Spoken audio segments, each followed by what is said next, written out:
Hi everyone. So Romans 14 is one of the passages for today, and it's all about the different ways that we might practice our faith as Christians. Um, the smaller surface level things that might feel important to us, but not the core things like who Jesus is. In the passage, it's talking about the Sabbath and different eating practices. But it's really easy to think of lots of things today that could count. So earlier today, actually, I was talking to my boyfriend about like what's acceptable to be used for communion. Like, does it have to be wine? Can it just be a grape juice? All these little things that can feel very important. And that are really interesting to look into and to think about why we do things in these different ways.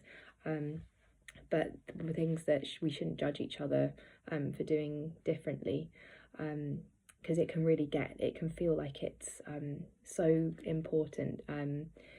But when that becomes the most important thing, like the whole reason that we're there to, we're all together trying to grow together and grow closer to Jesus. That's no longer at the forefront then when we're concentrating on these other things. And also another part of the passage is about not making another stumble and all ties together. And I was thinking about in a Christian community I used to live in, where when none of us had any wine for communion because people there had some of them had difficulties with alcohol in the past. There would be no wine on site at all.